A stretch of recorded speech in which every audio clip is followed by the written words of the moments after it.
hoping that this session today we are able to speak about exactly what integrity means when it's trying to put this into implementation. And I look at that in terms of what are the ideals that sport stands for? What does it take on as its own responsibility? What is its definition in some of these conversations? But also how it has driven us to where we are today in terms of defining ideals, defining standards, and oftentimes actually supporting us in achieving those. So, gentlemen, thank you for joining me today. I just want to be sure that we're not joined with anybody online just yet. Yet? Okay, cool.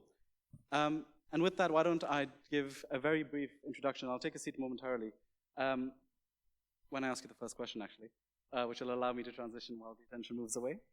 But as a brief introduction to everybody here, so we've got at the far end Mr. Hans-Peter, who joins us from FIM, so Football is More, a title we will revisit very shortly.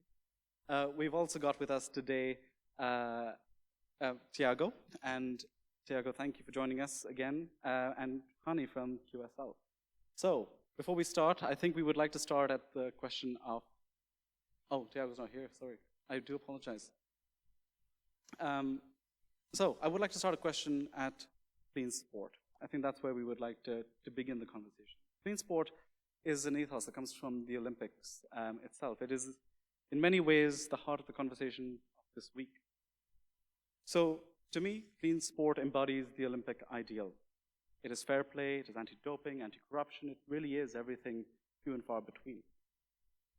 And as we start talking about this, we'd like to try and get your views, maybe we can start with you, Hani, on on how the conversation of clean sport actually started, what these leagues mean, and how we can actually look to these careers being developed almost ground up at this point. Perhaps we can begin. Which one? Hani.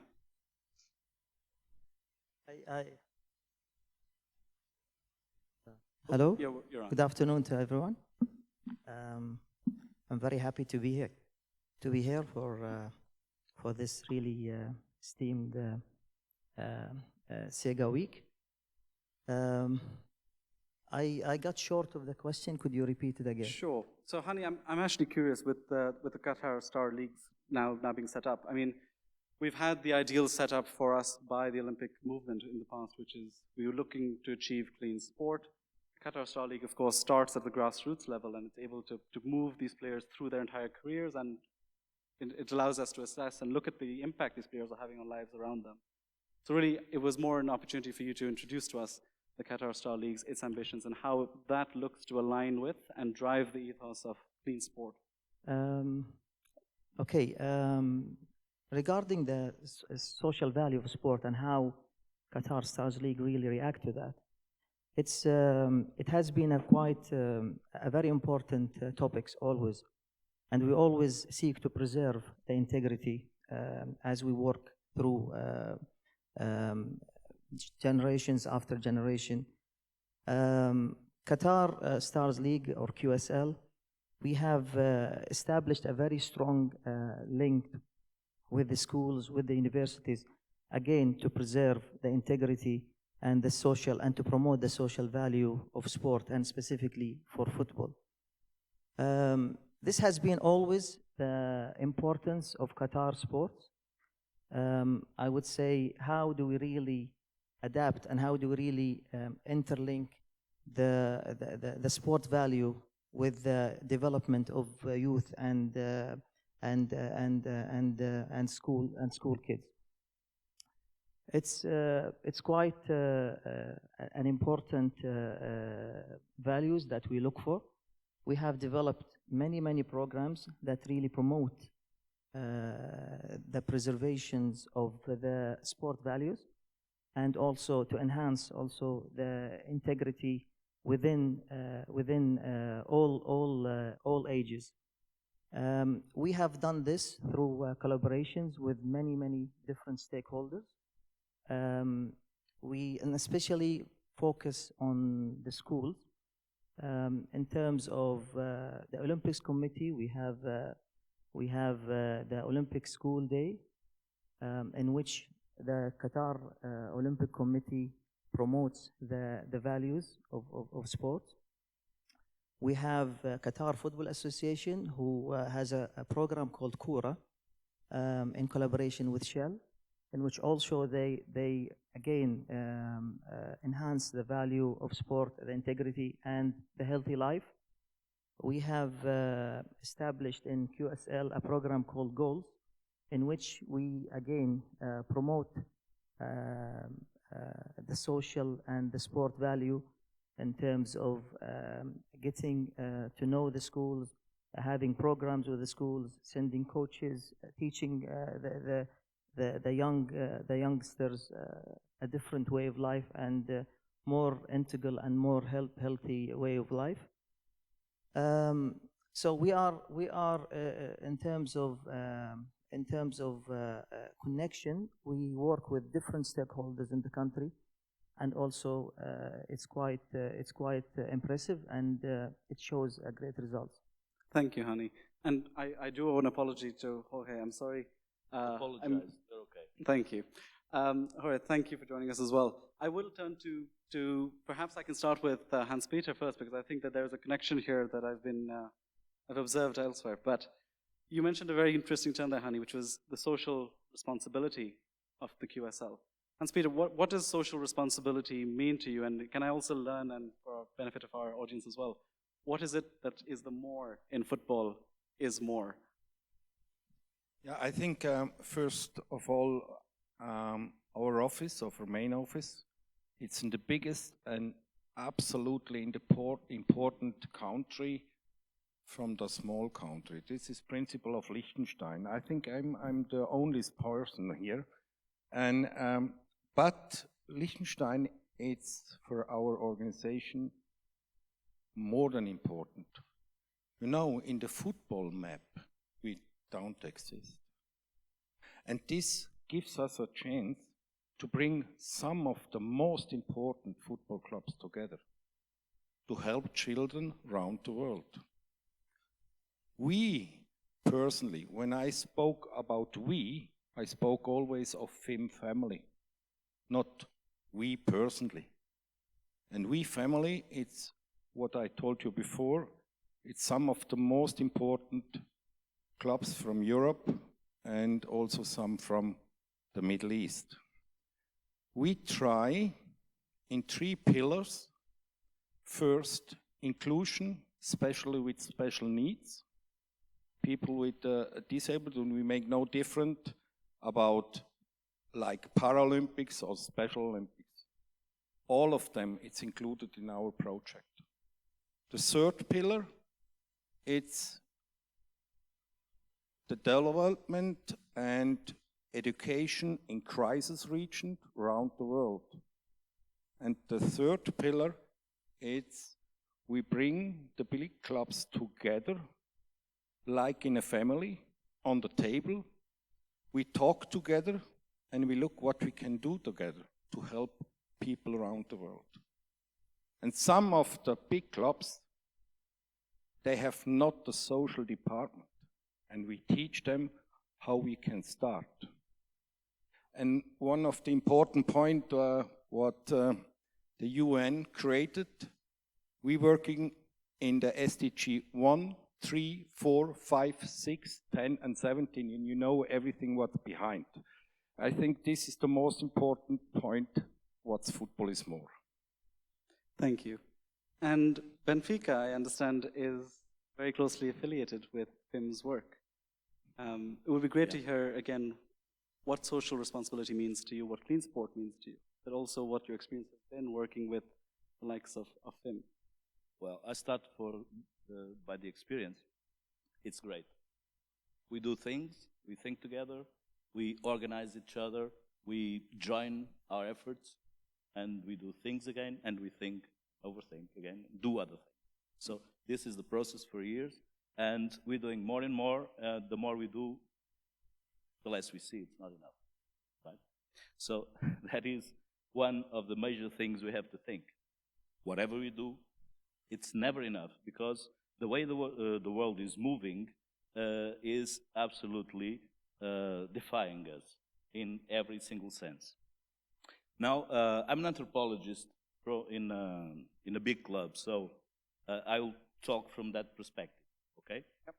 Because they are very broad, those questions, right? Well, about clean sports. Sports is part of life, so clean business, clean war, clean love, clean whatever, clean life. That's something that has to do especially with the will of individuals. Is it when things go wrong or are not as clean as they should be? Is it only the system, or is it also with the people? Is it also we, each one of us, individual? Because of course, we as individuals, we have a choice. Sometimes we pay for that choice. Sometimes we pay more, sometimes we pay less, but we have always a choice. So the thing, in a way, also starts in us. Now, to choose, I choose what is good for me, I choose what I think must be done, because I want to live in a place where I feel okay, right? And that place happened to be the world. So, why should I do certain things? Why should I choose the right way? Well, I must feel okay with it, and it must be part of me. There's no integrity in life if there is no integrity in individuals. And part of our integrity comes, of course, also from the education and the social pressure, let's call it like that. It's not only family, it's not only your own personal history, it's also what goes around, what motivates you. And guess what? We have a football. It's something absolutely incredible to motivate. We are very close with the football or with any other sport, but I talk of football because that's what I know the best. You connect with people's dreams. You reinforce identity. You bridge the difference. You actually can bridge the differences.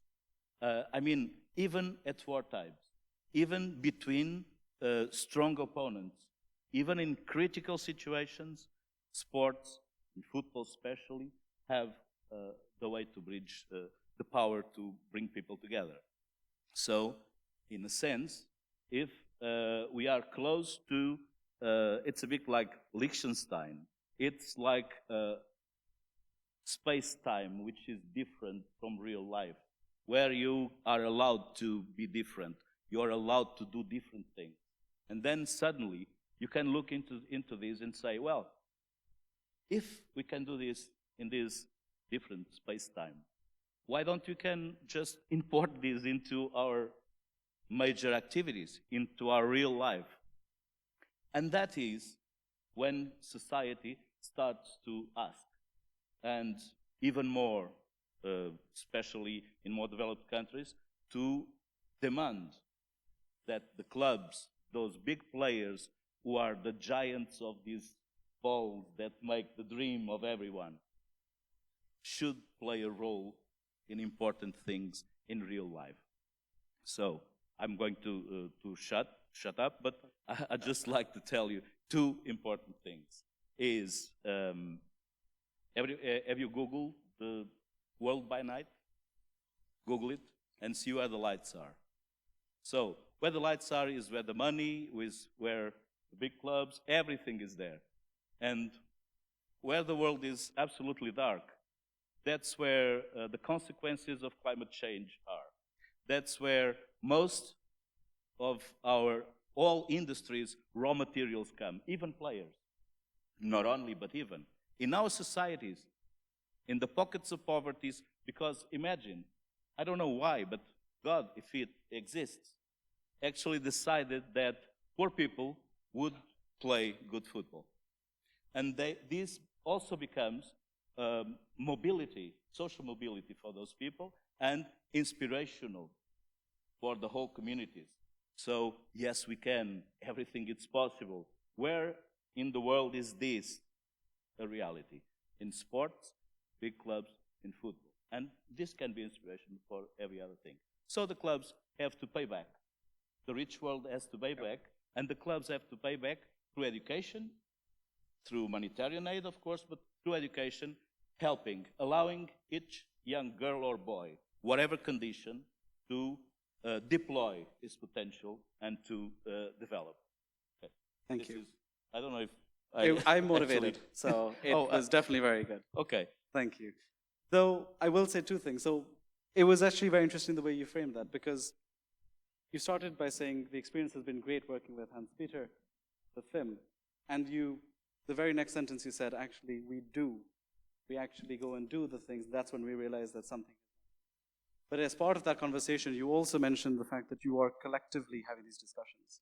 This is not done in silos. It's an ambition, a unified ambition. And I think that this is where the principles of sport really stand up. And Hani, you may judge that this is coming back to you now in light of the fact that we are collectively going to be focusing very much in November on the World Cup that's going to be happening in Qatar. And I look at the education conversation we've had here, and I look at the opportunity for the children coming in now into football globally, children participating even locally, I would assume, in Qatar, the excitement that they must be feeling about the power that this brings to rejuvenate the country, to create opportunity, to actually open the change, perhaps, that Benfica, Jorge, that you mentioned there, which is that through this creative space at the outside world, we can change what otherwise is happening internally. Honey, if I can welcome you to speak a little bit to that. You have mentioned something really very important regarding the World Cup in November, and it's the grand event, the sporting event in the world. We're very lucky to host this great event, and talking about again the involvement of youth, and actually to benefit from the legacy of this World Cup. We have established the Supreme Committee with FIFA and the Q22 has established an involvement of all the school or most of the school children in all the activities happening. So you will find, for instance, school kids marching with the players in every match, and they are going into rotation. You will see them mixing with the top players, so they can be influenced by the proper and the positive attitude of the players. They will be gathering for them in which all the ambassadors of the World Cup of Q22 in Qatar will be addressing all the youngsters and all the school kids, boys and girls, to create this hunger for passion and learning, and to link actually and to link their way of life with football. It's an opportunity in Qatar for everyone who's living in Qatar and everyone who's coming from Qatar. We have 20,000 volunteers coming in Qatar in this World Cup, in which we've launched the volunteer opening ceremony a couple of weeks ago. And it's really amazing to see different ages, different families from different countries coming and really wanted to live this legacy. And it's a great opportunity for us that is really now we are that we're really using now to create this opportunity for the children, for the students, for the school boys and girls to benefit and to have a long-lasting legacy of the Q22. Thank you. If I can turn back to you, Hans-Peter, because you have a lot of experience working with schools, with children, and you've seen the real power that football has to almost break down barriers that are artificially created in some of these instances. I speak to the context of disability, for example, in poorer regions, not necessarily in the well-lit night lights, but under the darker clouds that we do see. How is it that when we talk about our social responsibility, how do we bring those two worlds together? How do we bring these walls down? It sounds that, again, as Jorge mentioned, his experience has been great working with you on this, but how do you succeed in bringing those walls down? First, I need a little bit bridge from my neighbor. I think we have to look positive forward to this World Cup in Qatar. We read a lot of bad messages. But this cannot be, you know, the Qatar Association, it's an official member of the FIFA. And they have the right, like Portugal, like US, to say, please come in to us, we will organize the World Championship. And we not often read what this guy has told you before about the school and everything else, what's going on. Now this is the bridge, what I will say. We're talking also always our human rights. We organize several international projects in crisis region. You can believe the human rights in Sudan, it's not the same like in Ukraine in the moment. Or when we organize a project in Switzerland, it's not the same human rights. And when we go somewhere, we're sitting also together in the family. And we're looking what's exactly the problem and where we can help. And this is the most successful point when we talking together and we organize together. And then we bring the experts together from not only from the clubs, also from the universities, from some companies. They send people with us in this crisis region. And all together looking what we can do step by step that the young people enjoy the life and have a vision for the life. It's not important that we teach them football, but we use the power of football in the school, in the inclusion, and this is successful, this power. We know all here, 1% of the professional football give also a lot of bad messages. Give us also emotion. You know, in the middle of the Corona time, not one person in some countries can go out of his flat.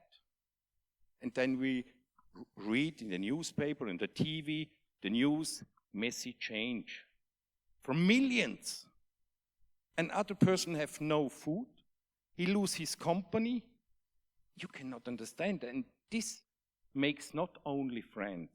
Also, when we go in some countries and we looking to cover our projects, go to Real Madrid and ask there. They have enough money. But this is not the same. We cannot go this way.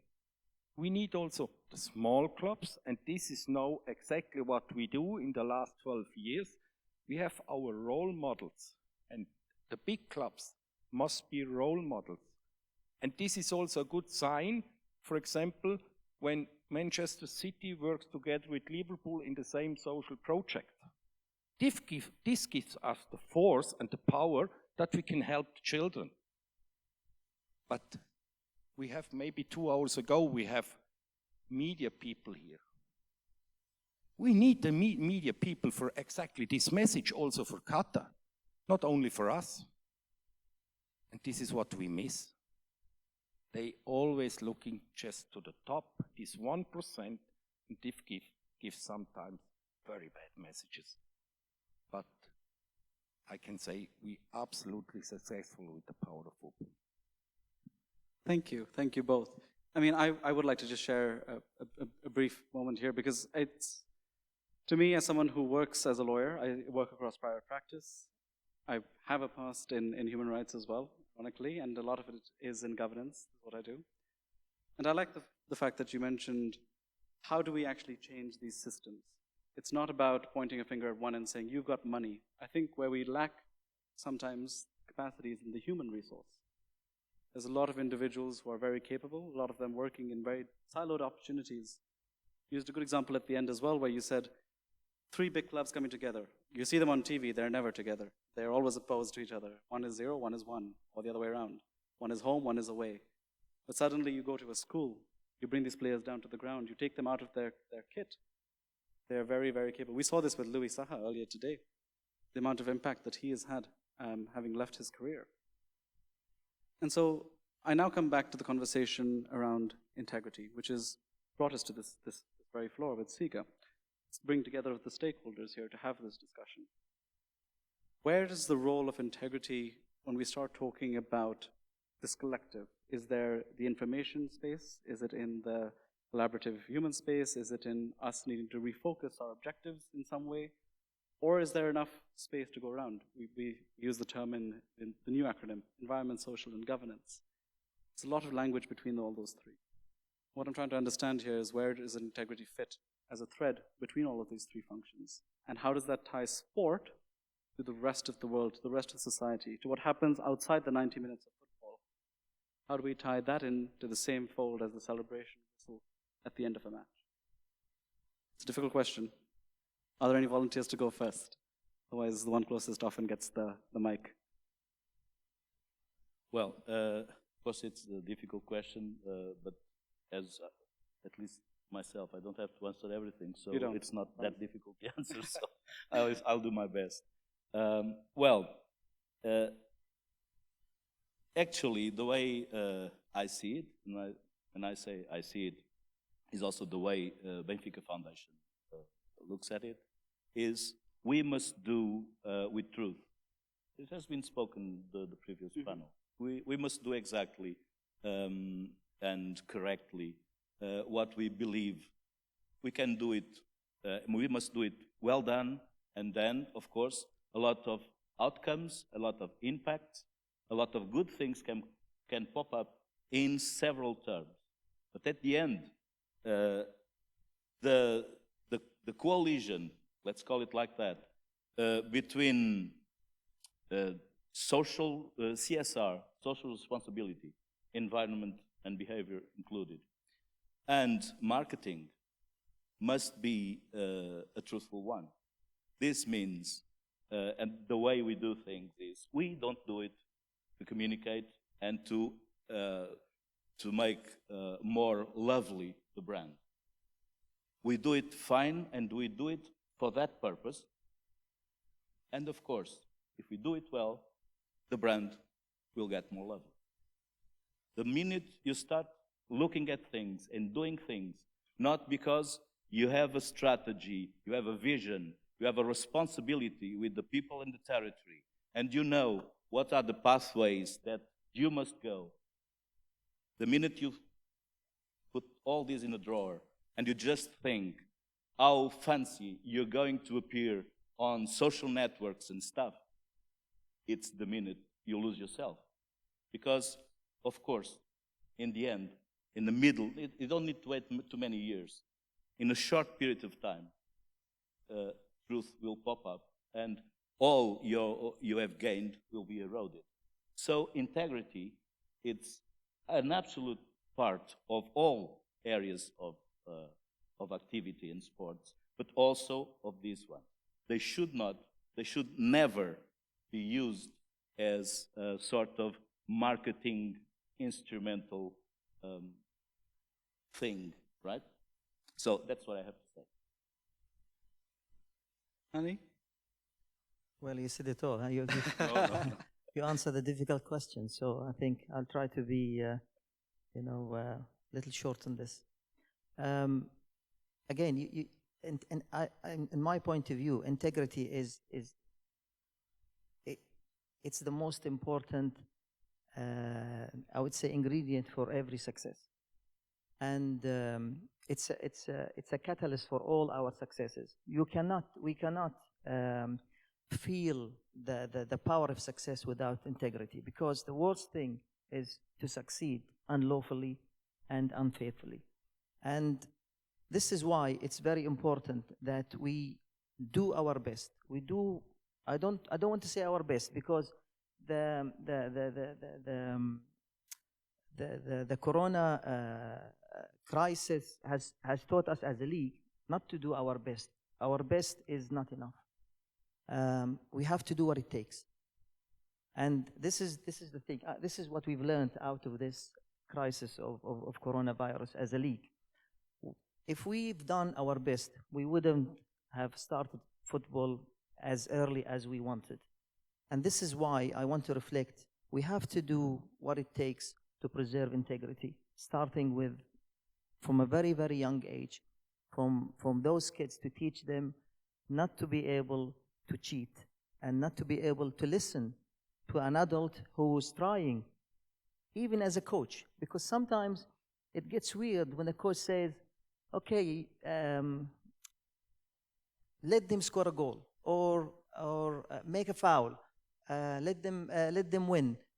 This is the most dangerous thing that can happen, because it is the seed that will start in this little boy of how to manipulate things in the future, not only on the pitch, but also outside and off the pitch, in his social life, in his family life, in his work life. This will be, I would say, his way of life in the future. So we have to do what it takes, all our efforts, to preserve this integrity and to make it really the power of success. And Peter, I'm going to make it slightly harder for you because you've had enough time now to think through this. So I'm going to throw in a little bit of a curveball. What are the missing elements, do you think, right now? The missing tools, the missing conversations, to ensure that that integrity that Hani referred to there as being a fundamental piece can be fully installed into all sport. I'm taking this outside football. We can focus it on football as an example. So what can we add? What are the missing components that we could benefit from having right now? I think you touched on a good example earlier, which was, do we have all the stakeholders in the room? Do we have the right people in the room? But what would help you as an organization in your mission to ensure that integrity does find its way to the single footballers on the field who are being told by their coaches perhaps incorrectly? I think what we need is absolutely more media, that they understand what we do. With the media, you can find also other organizations to help children to have fun. And I think the most and biggest problem on this world is education. This gives us a lot of problem, especially in the crisis region. We working together with boys and girls, they play very well football, but they cannot read a book. When we explain the game, we have to make pictures. You can believe what's going on. Or when we have an inclusion project and some boys and girls coming from the regular school, and we mix them, and we ask the boy, what do you think? Oh, my parents say, please, careful.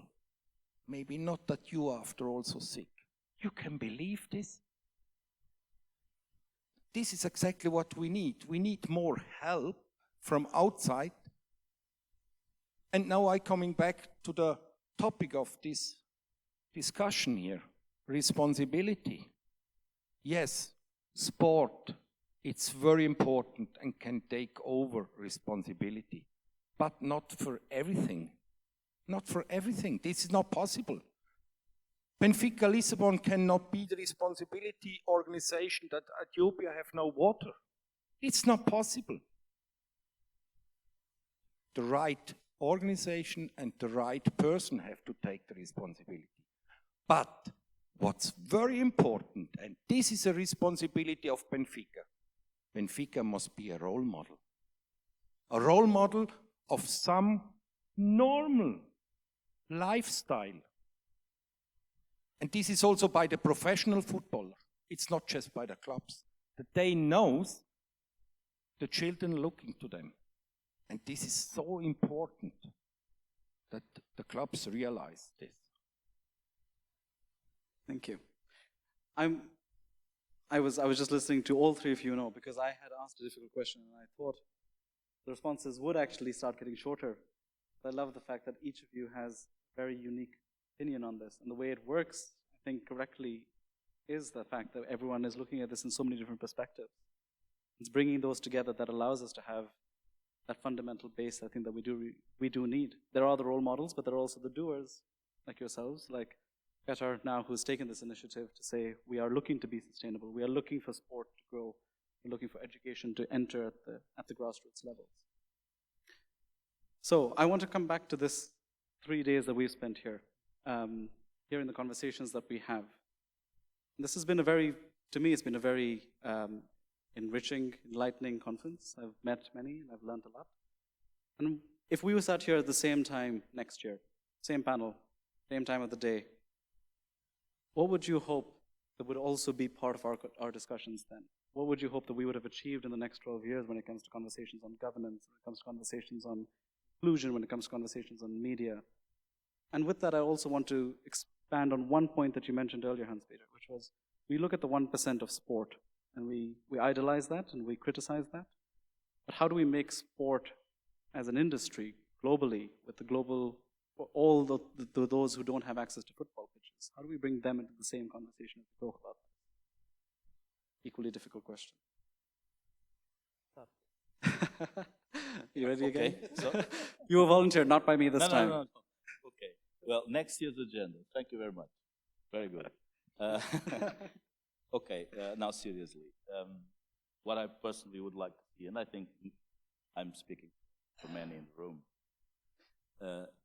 from, again, my own point of view, would be that we were talking about who are we addressing is responsible. What are we doing where?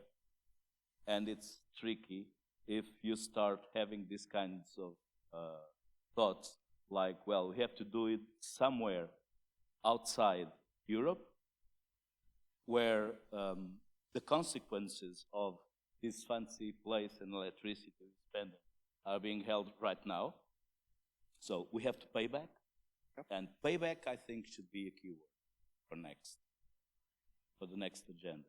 But on the other hand, we have to look into ourselves and see that whatever we're doing in terms of development, actually, even in democracies and deep democracies as the ones we have, we look and we see inequality grows and grows.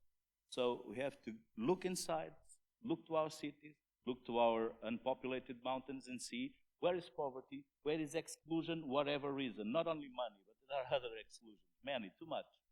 So, and what are we going to do? And then, as Hans-Peter is saying, well, we can't do anything at the same time. But guess what? We need to do everything at the same time. So what we really need is double impact. What we really need is to find and to, our discussions, is to design tools and projects that are able of linking these two things at the same time, these two realities, and to generate impact on both sides. So, payback, tackle inequality, even in the rich countries, and double impact project. Cool. That would be my guess. You said it again. Oh, I did. Okay. I think the last 3 days, or the last few days in this very successful, of course, week, there has been standing examples and signing of memorandum of understandings and signing of I would say MOUs.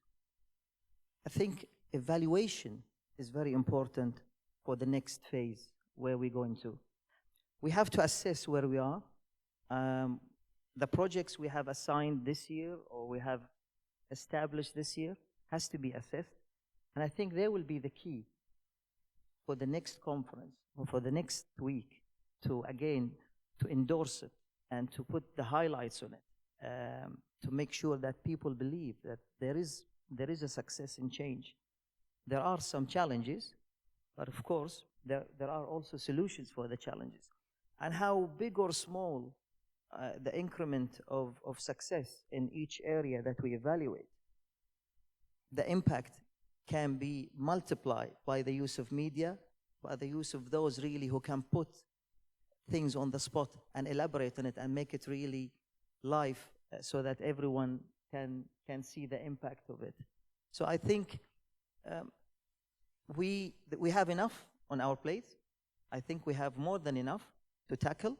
We have more than enough to address in terms of let it be countries, poverties. Again, you mentioned questions of lack of water.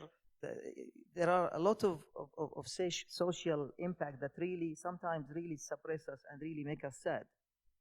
And the way to make the change, again, is to focus on what makes people happy, to address their essential needs first, to start really getting the smiles on their faces.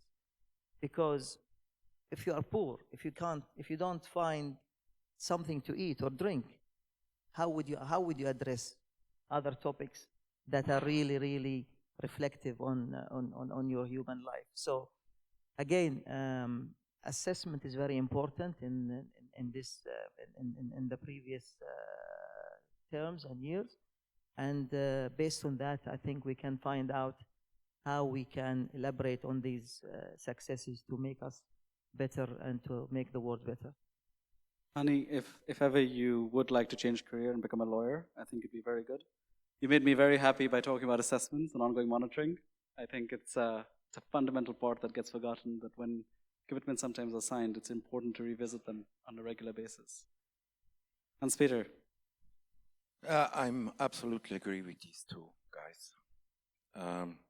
What I see in the last 3 days, I think the Siga is very successful, especially Emmanuel. He signed a lot of new agreements, and I'm happy for him, and I think this is also one point that Siga can grow. But I personally miss some points, and this is exactly what these two guys also. I give you just an example now. This lady from the UN coming in the first day and say, this is our project, end of these 3 days, we want a result. This is just an example. And all have to thinking about in these 3 days what we can bring. Maybe it's just a small point.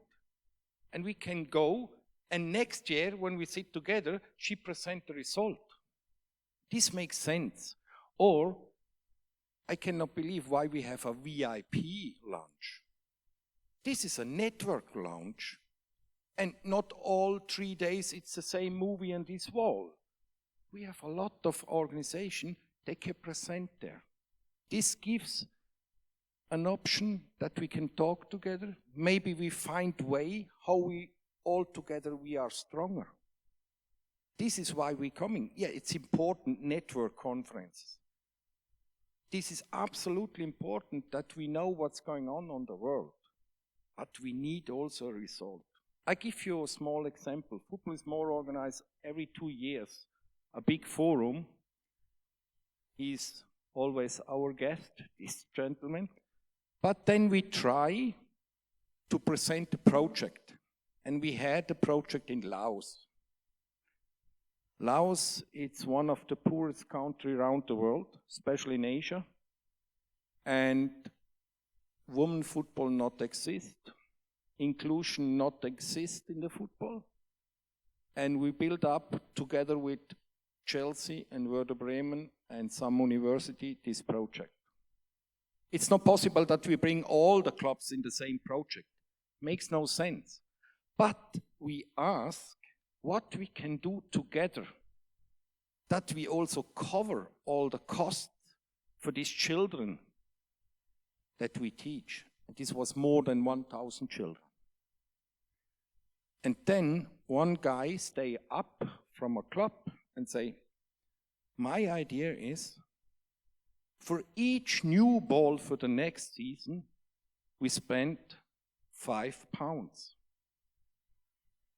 And more than less all of us agree. And we have covered this project. You see what I mean? Sometimes it's just a small step to help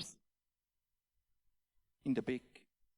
In the end, we make there more than 1,000 children happy over 1 year, and the project goes now forward. Just for an example, what I wish here. Thank you, and I can see Emmanuel scribbling everything you're saying very diligently, so I think it's all been constructive feedback from that context. I would like to scope in, though, one, as we do have a little bit of time left. Don't want to lose the opportunity here. I would like to scope in a little bit on what such projects look like. I think it's really interesting. We all sat here today and we started this conversation by saying We have engaged with stakeholders. We have learned education isn't required. We need the education element of it. But we are all wanting to see a result. We want like to do something. Even from the comments Hani made with Qatar, it's a moment of celebration, but it's also a celebration of all the positive impact that this can now take forward into the leagues, bringing more people into the sport, creating that accessibility that otherwise has been a gap in the past. If we were to sit here, same panel next year, at the end of a workshop, for example, that just said, every member of SIGA is going to go forward, we're going to do the following. Is that a result for you? Is that the do that you would like to see? Would that be something of interest for you? Personal question to you, Hans-Peter. Sorry. Yes, I think this is exactly what I told you before. I'm very happy when we can have. But this is also by a successful conference, you always can a little bit change and edit that it's in the end a little bit more successful. I think this is not a bad message to the organization. No. Now it's time to change a little bit and have more impact in the end. That you can go home and you personally also a little bit happy that you are part of this project. And we will see in 1 year the result. And this can be a nice panel. What's the result of this project that we organized together? Thank you. As people in the room and probably online as well have noticed, we've been joined by one more guest. Thank you, Thiago, for joining us. I think it's mic active. Don't worry, I can. Yeah. Hello. Hey. Thiago, we've been talking in some. Oh, thank you. We've been talking in some detail over the course of this conversation around sort of the clean sport, the responsible sport elements of this, and it's firstly just to say, it's great that we're speaking here in Portugal, because we looked at the mega sport events, Qatar, of course, happening in November. We look beyond that to 2030. We know that the Portuguese and the Spanish are putting a joint bid for the World Cup.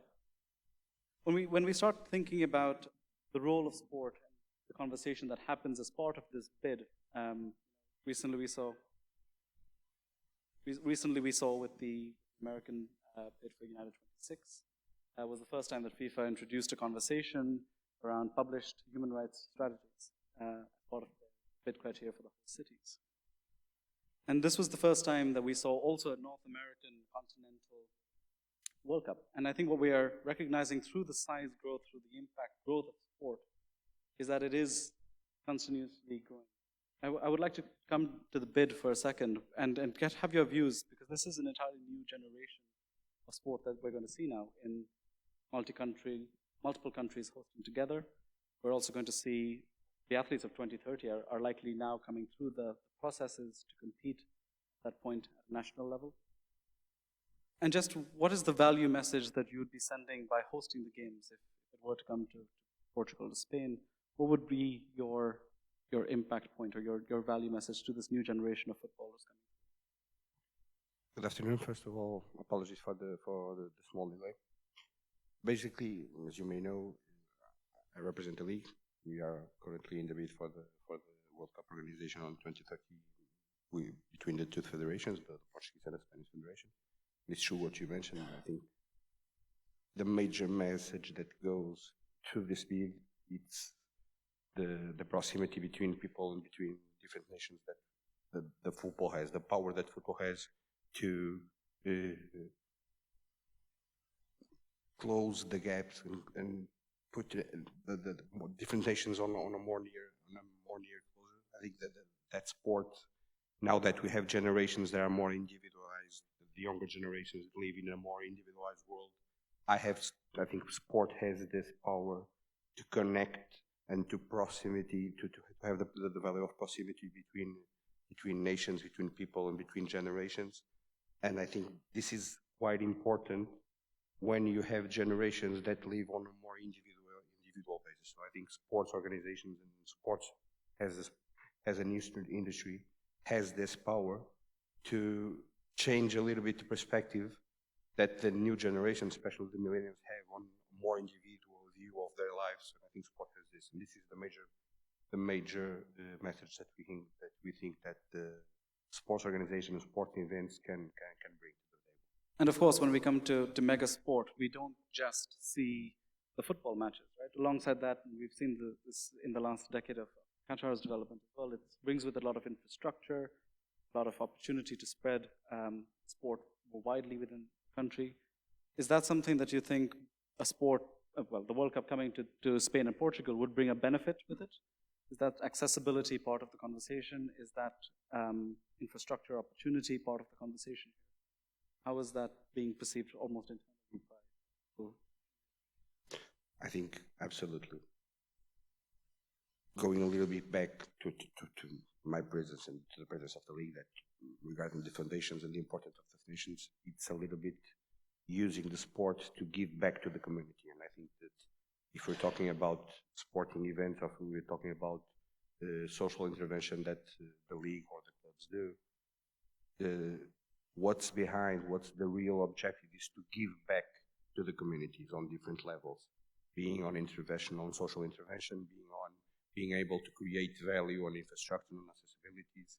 So this is what we want by using the sports as a vehicle to give back to the communities on different levels, on the foundation level, on with some purposes on the organization of big sports events on that objective as accessibilities, as better infrastructures or development on cities and communities. So I think it's quite important.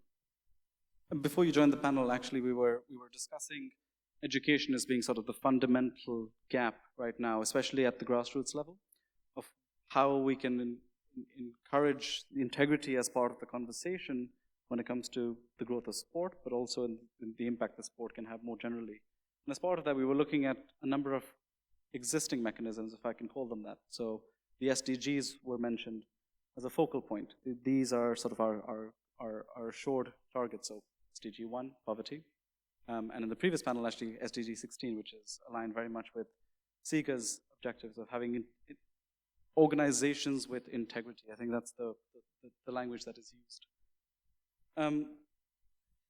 And then we've got the guiding principles, which have been, of course, recent, 2011, and we're starting to see them form part of the discussion for megasport in particular.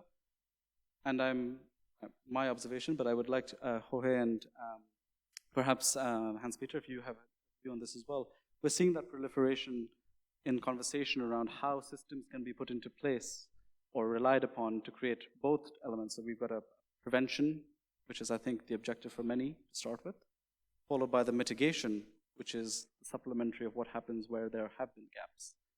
And now I open the floor to all four of you, actually, on this one. But really, it is a question of saying, how accessible are some of these existing mechanisms that we speak about?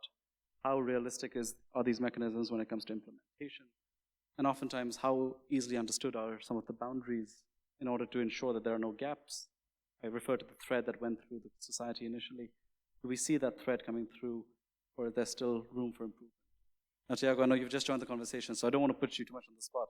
And poor Jorge, being closest to me, often gets to start. So I'm going to start on the opposite end this time, Hans-Peter. Also, I should say, I didn't mention this earlier, but Hans-Peter and I spoke before the conversation, and I asked him where he was from, and he kept it very secret. So when we disclosed your nationality, I had a little smile on my face, but now that I see that smile, it's back to you. I don't understand exactly your question. Sure. So my question here is really about, when we talk about megasport, we talk about system structures and changes that are required, and people talk about the SDGs as one example of a metric or a standard or a benchmark, if we can use that language. It could even be the outcome, the impact. We then also look at the modes in which we access some of these. And the UN guiding principles have proliferated through conversations. You have state responsibilities, individual corporation responsibilities. But ultimately, the ambition for all of these is to create modes of addressing systems failures. And so we are looking at there should be a prevention of harm. Now, of course, we're living in a crisis world. We've had the pandemic, we've had floods. I come from Pakistan. Floods in Pakistan have decimated a country. You also have these converging crises now which are challenging everybody equally. We are relying on modes and mechanisms that may have been created in conversations that are very complex and sophisticated. My question really is, how accessible, in many ways, are some of these existing mechanisms? How accessible are some of these infrastructure? And are they actually implementable when we take it away from megasport into general sport? So in the clubs, in the leagues, and beyond, right down to the schools. Would any of you like to try? Yeah, I come back also to this 17 point from the UN. It's like rules. Everywhere we have rules and new rules, and the world is changed, and this and this. Now I give you one question. When you see also in the school the new rules, but not one school thinking about the school way. I tell you, I don't know what you're thinking, but my best time was the school way. I learn a lot of my school way. The best girls on the street when I walk home. But I go to football. Can we be, all the people, not a little bit more normal thinking what we want? That we have not for everything rules. And this is my biggest wish of everything. Each person a little bit more normal. And this is more value for your life. I cannot believe some rules about inclusion. When you go to the school. Sorry when I say this, we have also a lady on the screen yesterday from UN Woman. Can I ask you why this organization or this department have not the name UN Human? Why we need woman? We all one. You understand? We not different. It's this black, white, disabled, non-disabled, woman, man, rich, poor. I cannot believe. This is, we all talk always about gender. Maybe, I don't know, maybe needs this organization, but for me it makes no sense that we go now in the opposite and the women have to fight for his position. No, all the same. And this is really my wish. Thank you. Thank you. I think there's a lot of success from SIGA's perspective in the sense that we've seen panels which have been very, very diverse. And I think it's a testament. I mean, there has been human inclusion. And I take your point that we are all celebrating the diversity we bring to the fore rather than having to further segregate. But SIGA also, and others, provide principles through which sort of guidance is proliferated, so there's uniformity. I think it goes, I'm trying to understand again a little bit, and perhaps I didn't articulate well, but I think the question we're trying to address here is the guidance helpful? Are these rules clear? Are they implementable? Is there a success story to be told by utilizing rules or this guidance or these principles in a way that actually proliferates through and creates uniformity, a level playing field? As a lawyer, again, I'm trying to avoid the word regulated, because regulators always step in and support those conversations, but I'm looking to the leagues and the mega sport to try and understand how that works. Remember, there is always systems around, and there are organizations really who can give you hands and who can help you to create their own systems or your own rules. But I really like what you said. I do think that things has to be very simple. You keep it simple. We know what's right and what's wrong, and to always start with the family. When we were kids, we were told what to do, what not to do. And we've been brought up in a way to, again, to respect not to do our best to get things on our own, to fight for our rights, to win fairly. These are the principle of everything in life, and it starts with the family. But of course, I do agree that there are systems that can help and assist. Again, it takes time. If you're going to implement a system, definitely it will take time. You have to do the research, you have to do the prevention, as you said, and it takes time. And the program's is different from age to age, and from environment to environment, and from country to country, because the culture is different, the social life is different, the way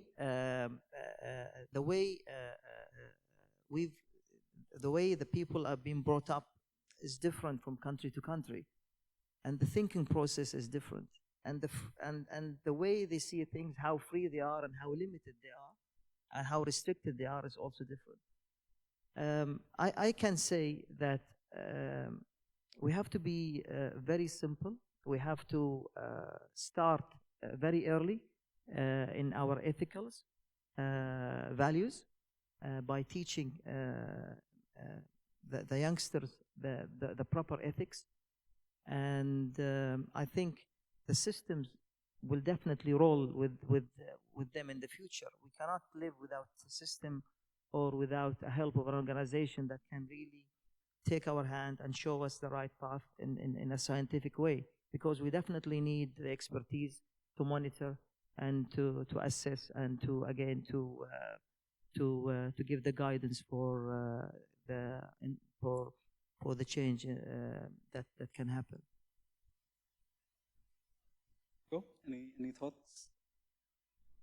I think George will be the best person, because George, through the foundation of pave, he has more clear vision on the actions. Pave develops a huge work in terms of social intervention at different levels.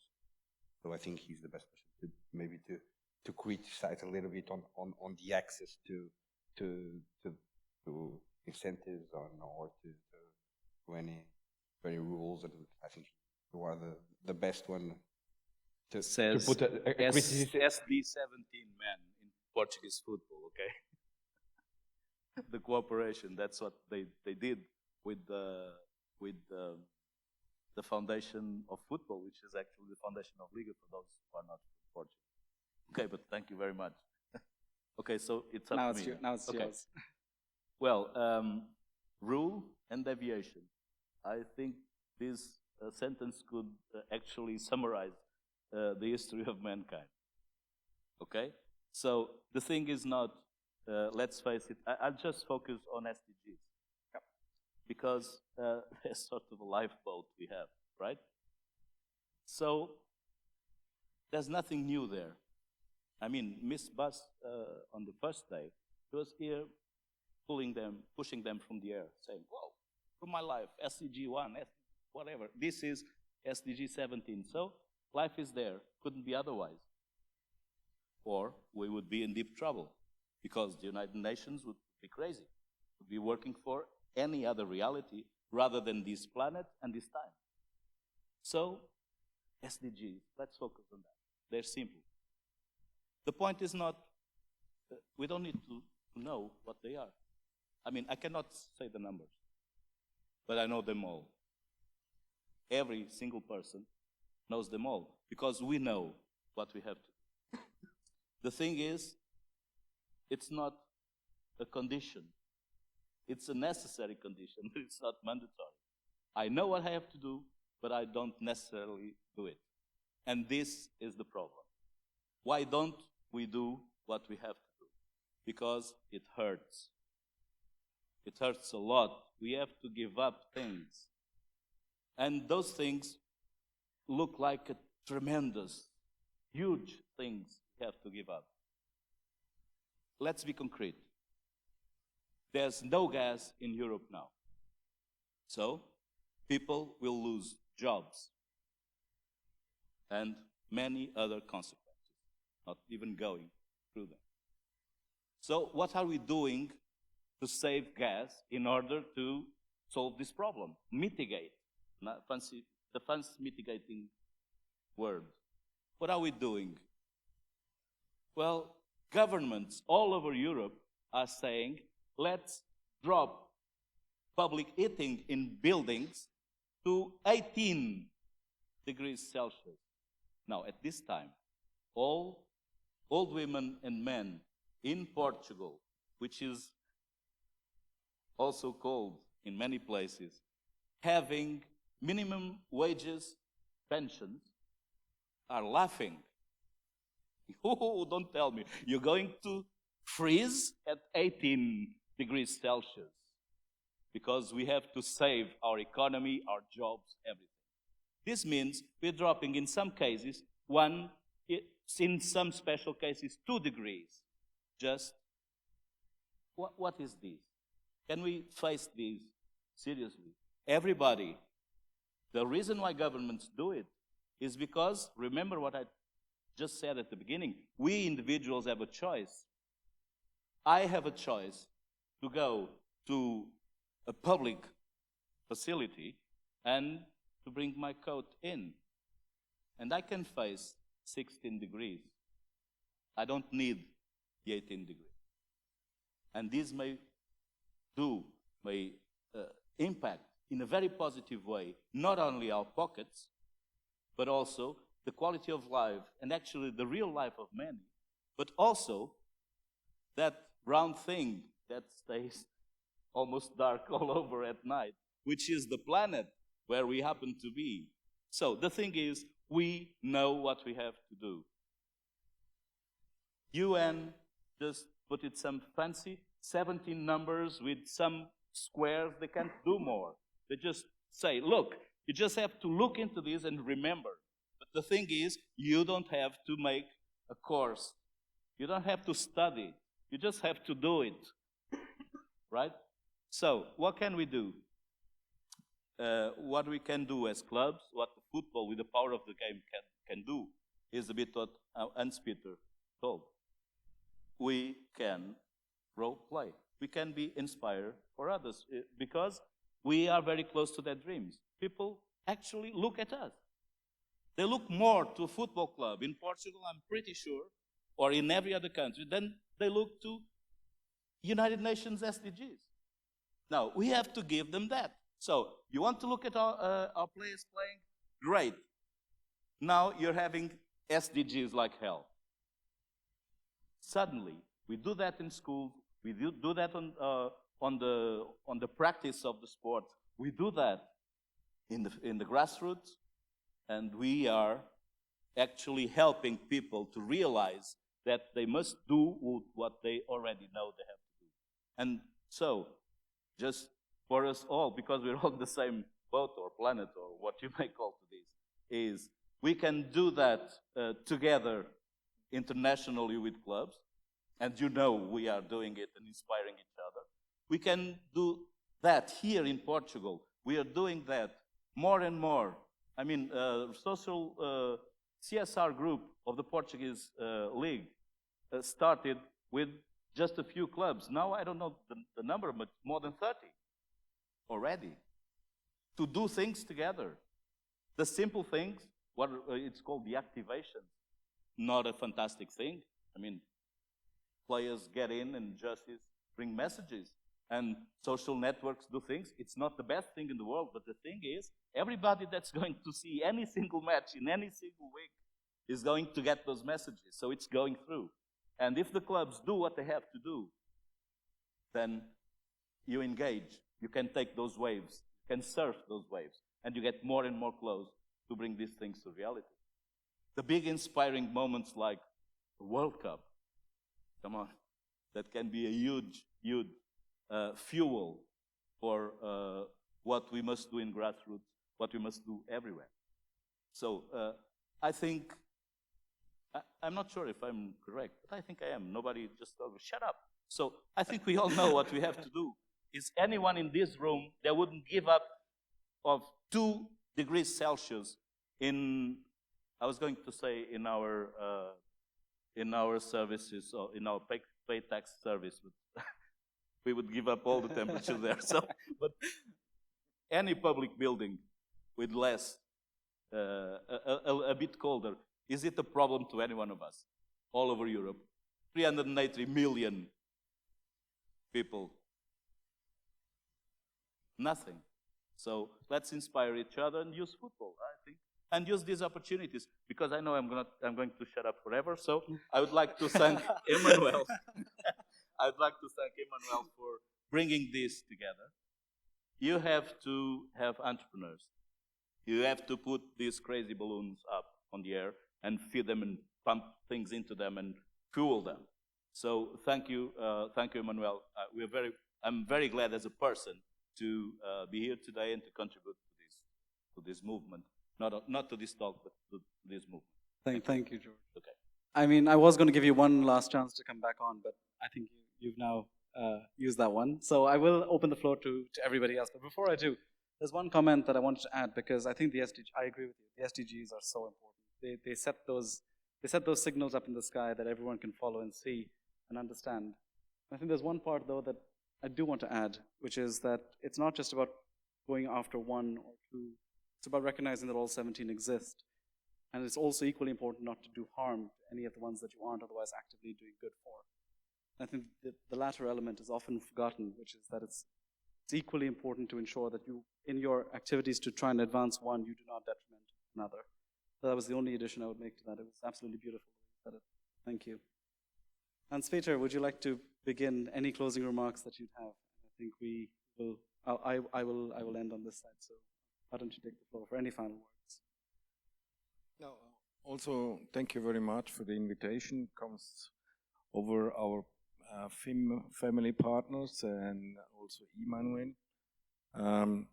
Yeah, it was really nice to talk to some of the other organizations. Give us also always new ideas, what we can do, what's important. But once again, I wish really that exactly what Jorge told you before. Come on, we use a little bit the power of sport, especially football. This is absolutely true. We have the same problem. Excuse me, but the SDG, also in Switzerland and Liechtenstein, yeah, some of them knows, yeah, there is 17. But we know